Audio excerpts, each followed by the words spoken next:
Hello and welcome to France 24's Euro 2020 show. Italy are champions of Europe. The Azzurri beat England on penalties in a breathless shootout after a 1-1 draw. 120 minutes of high-octane drama at Wembley. These, the pictures from Italy, from Rome, where the supporters are celebrating a second European title for the Azzurri after their first one all the way back in 1968. James Messina and Ruben Slachter join me now for all the post-match analysis and also to summarise the tournament. But these, the images coming to us from Italy, soak in the atmosphere. This is what it feels like to win a European Championship almost against all odds. A hard-fought match with the quickest goal of a European final. Manchester United's Luke Shaw scoring in the second minute of the game after Kieran Trippier's superb cross. No other goals until the break. Italy then equalised through veteran Leonardo Bonucci after England failed to clear the ball. And then it went all the way to the penalty shootout where Roberto Mancini's side triumphed 3-2 on penalties. Ruben Slachter, Italy, the worthy winners in the end of this tournament. Yes. Well, we're still in our emotions after this crazy match, but if you look at the whole tournament, I think they deserve it the most. So yeah, they're the best. They were the best team tonight. It was equal. I thought Italy was a little bit better, but yeah, that penalty shootout was that crazy that I even forgot a little bit about the match, to be honest. But yeah, it's altogether, I think that they deserve to win the cup. James, obviously a very disappointed James, but Italy triumphed in the penalty shootout. England dominated the first half, failed to get that second goal, which would have been the cushion. And Italy, after half-time, probably dominated. Yeah, they did. Unfortunately, I think England are going to be biting themselves after really that first half where they could have slotted more in, really. They had the opportunities and they started the game, as we said, the 2 minutes in, with that goal from Luke Shaw. And they could have really pushed things much further. They were dominating in that first half. Italy came back after that, and as Ruben's saying, deservedly, I think both sides were worthy of a win tonight. Towards the end of the game, I'd say, both England needed that penalty shootout. They were under threat. It was better for them to get to this. I think they had a higher chance because Italy were looking pretty scary at that point. But it's going to be a very difficult time. I mean, obviously, we've seen what Wembley was like. We've heard what it was like. And we can only imagine right now for all English fans, in England in particular, that it's going to be a very tough night. Well, speaking of Wembley, let us go to Wembley to cross over to France 24's Hervé Aymeric, who is in the temple of English football. Hervé, football is not coming home, not this time. England so close. I imagine the disappointment there is too hard to take. Football is going to Rome indeed, and you can see behind me, dignified, a walk in silence out of the stadiums. Tens of thousands of English fans who dare to dream after 55 years. They were very close to getting the trophy back home, but it won't be this time round.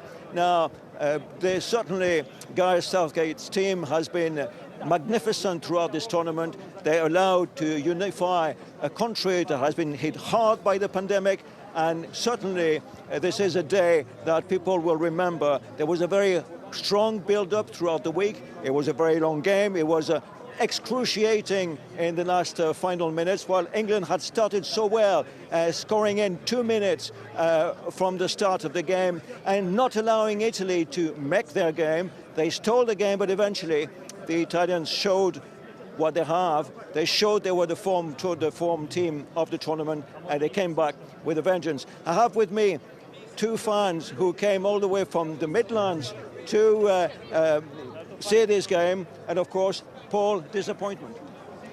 Well, it's not disappointing, like you say. After 55 years, it's nice to get into the final and that. It's a shame we lost. Hopefully, we'll get another chance in 2 years' time. In 2 years' time for the World Cup. Mate, like I say, it's been a brilliant day. I'm glad I come here. It's good atmosphere. Probably a lot of hurt English fans and that, but, you know, we'll get over it and hopefully come back stronger next time. Something tells me that Gareth Southgate has united the country today. We talked a lot about Brexit, we talked about the pandemic, but this is good to bring people together, isn't it? 100%, yeah. This has brought a lot of people together. It's actually nice to see so many people out enjoying themselves. Although we've lost, there's a lot of quiet fans. We're still happy that we got to the final.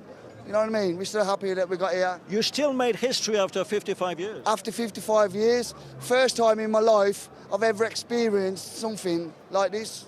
You know what I mean? I'm 43, and it's nice to get to this stage in the UEFA and whatever.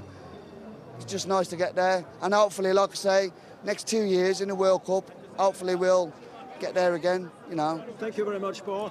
Something tell me that we will not have heard for the last time of this team of Gareth Southgate, and that football will eventually come home. Hervé Amorik at Wembley. Thank you very much for that analysis, and commiserations to Paul and, of course, to the entire English fans.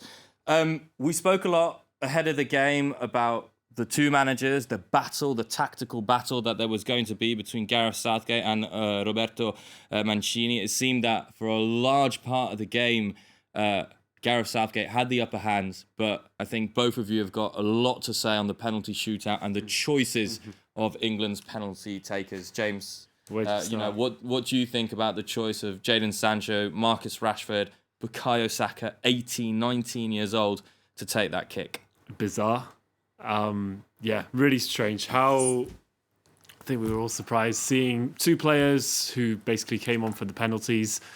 I think Rashford, the most exercise he had tonight was that run up that he did before taking his, and clearly they weren't in the game because they hadn't played, and it's a lot of pressure for those three very, very young players.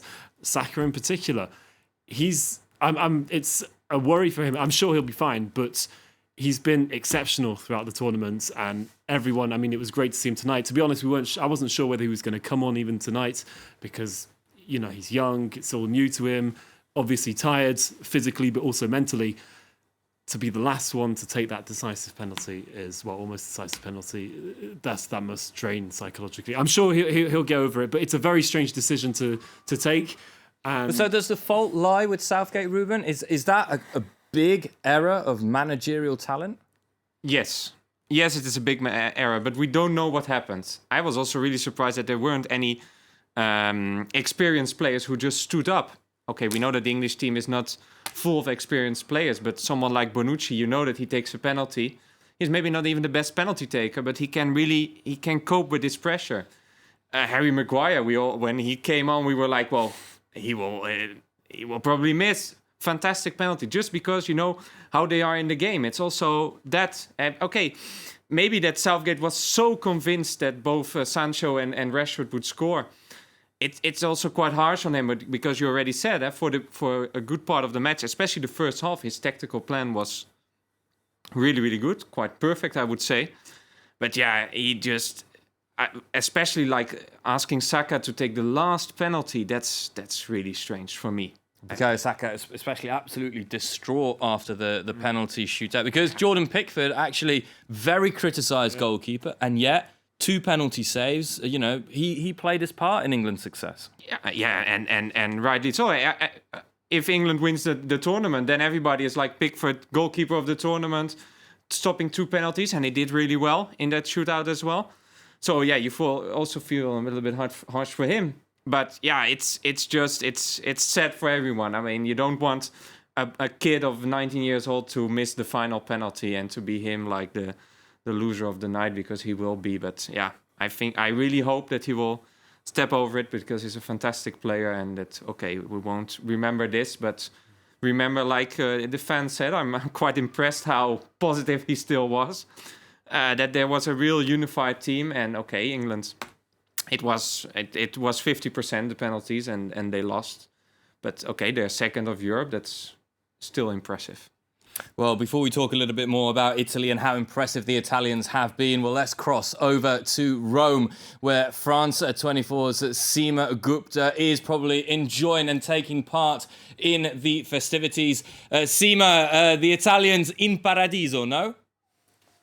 Absolutely. I don't know if you can hear the cacophony behind me, but people are just cheering with absolute joy. I'm here in the historic center of Rome, and the piazza essentially just erupted in a roar of delight the minute we got through those penalties. I have to say it was a real roller coaster ride, going the ups and downs of missing the shots, getting them saved, and then finally getting through. I think two sides were fairly evenly matched, and we saw the absolute despair of the Italians when that first goal came through with England so quickly into the start of the game. But everyone just held on and hoped for the best. And the minute there was that equalizer, yet again, the piazza just erupted in joy. So right now, I imagine these festivities and the partying is going to continue throughout the night here in these piazzas of Rome, but in piazzas throughout the country, and even in the living rooms of people watching it at home. Seema Gupta in Rome, describing the atmosphere there and the joy of the Italian population. Thank you very much, Seema. Well, certainly Italy have come almost out of nowhere. They weren't considered favourites ahead of this tournament, and yet, you know, they finished with one of the best records, most goals scored, very few conceded. James, Italy, we said deserved winners, but what do you think has been the key to the Azzurri success? The key to the success, there's this spark that we saw come into them, isn't there, from the start of the tournament. We've spoken about it before. When they came in, they weren't favourites. Straight away, they quickly were. You could quickly see how far we were going. And we were already talking about that streak of unbeaten games and how far they could go and how far it would be, how to what a record they would reach if they went on to win the tournament. Clearly, they've done that. And the strength lies clearly. I mean, Mancini has reformed the team. He's reformed everything about an Italian team. It's just nothing that we've seen like before. And the improvements have been massive. You know, we look over the last years and with them missing out on major tournaments. And today, clearly, they know what they're doing. They're a team. I would say, for me, one of the strengths for England is how composed they are. Italy, I don't think has quite so much composure. Sometimes you see them kind of fall out of sync a little bit, seem to worry as they were tonight. That kind of shifted around, obviously. But clearly what lies in there's a spark. Every player knows what he's doing and knows what the other one's doing. When he brings other players in, they know what their position is on the field, and things continue in that way. So he's clearly got this is something that we're going to continue to see of obviously some players who won't be part of it. We can think obviously of the defensive line which is getting very, very old. But let's see how that holds up. But for the rest of it, I mean, especially in front, we've seen some star players come out as well. We've seen Immobile, we've seen Chiesa, we've seen Insigne, and it's been a brilliant tournament. Even before winning the final, Mancini had won this tournament in terms of Italy's. I think for the fans back home, getting this far has been a success for him, because you could not have done worse than what happened before. He's come in, he's taken the role, obviously after having some tricky times before that at home, but he's made a massive, massive success of it. And so Italians are right to be very, very glad. And I'm sure, just for England, good things are to come with this team. Well, we heard Giorgio Chiellini, funnily enough, before the game, Ruben, say you needed to have a cool head to win, but you also needed to show heart and passion. And we saw exactly those two different sides of the Italian team in this match. Yeah, especially the second half. You saw that at one point they were feeling that there was the opportunity to score that equalizer, and they were they had the power to push on. And what James also rightly said, it's also like it's a title of offensive football of Italy. I think that's really positive.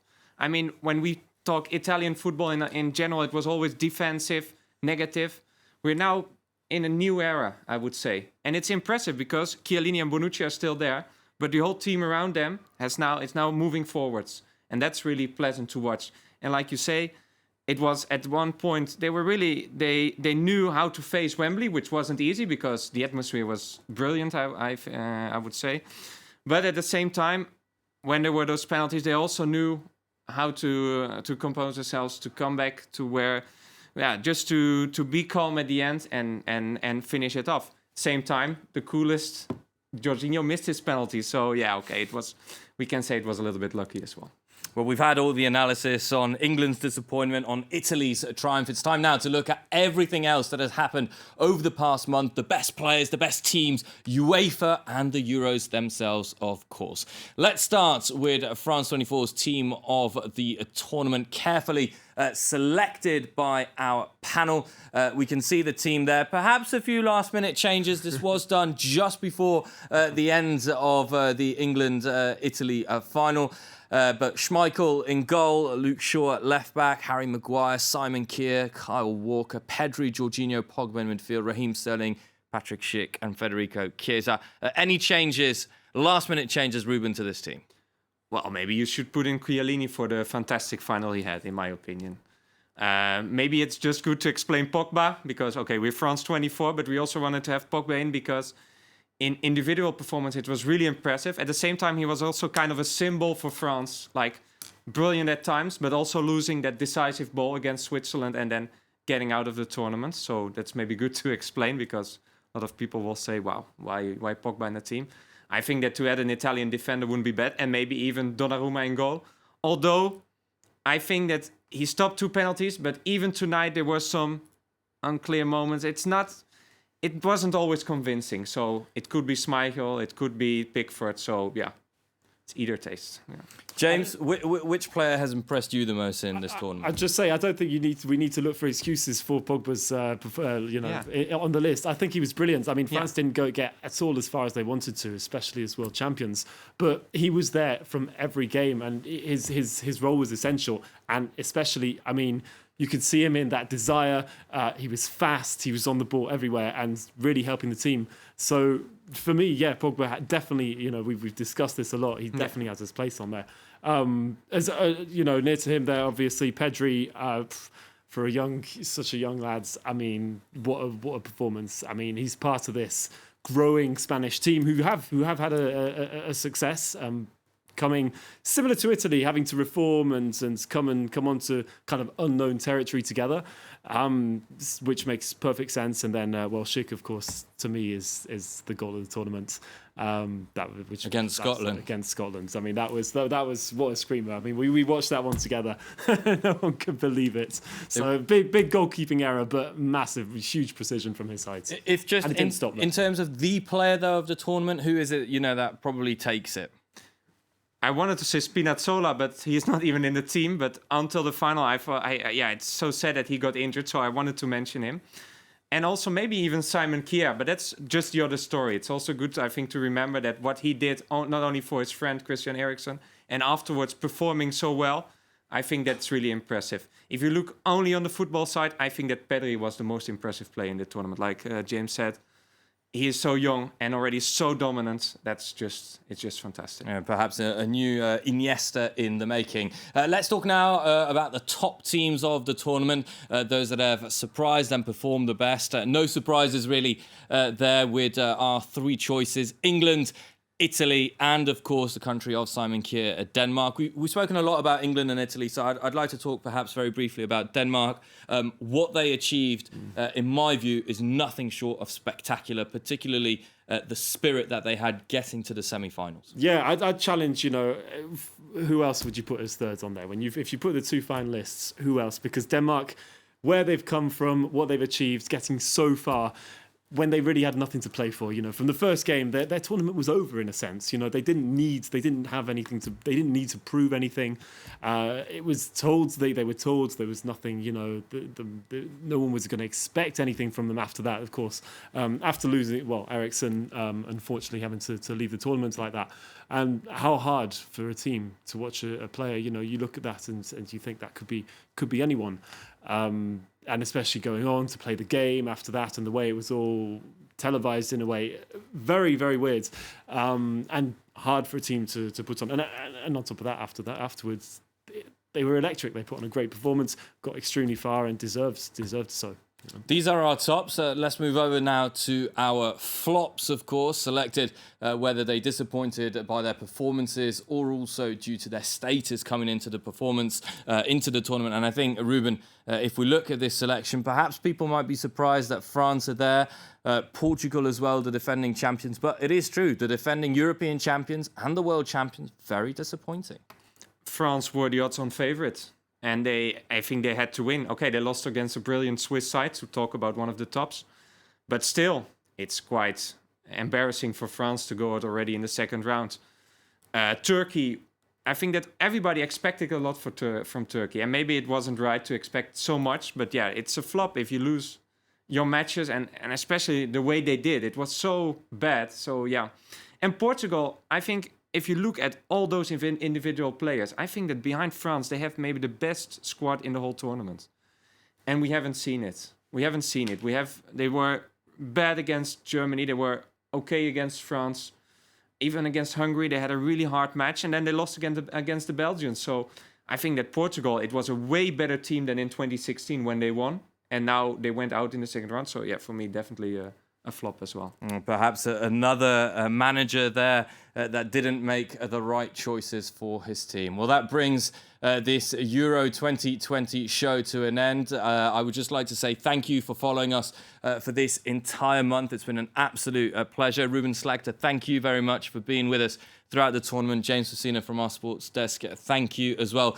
Italy are crowned champions of Europe for the second time in their history. The Azzurri, the worthy winners. We'll leave you on that note. Thank you very much for watching. Stay tuned to France 24. Bye-bye.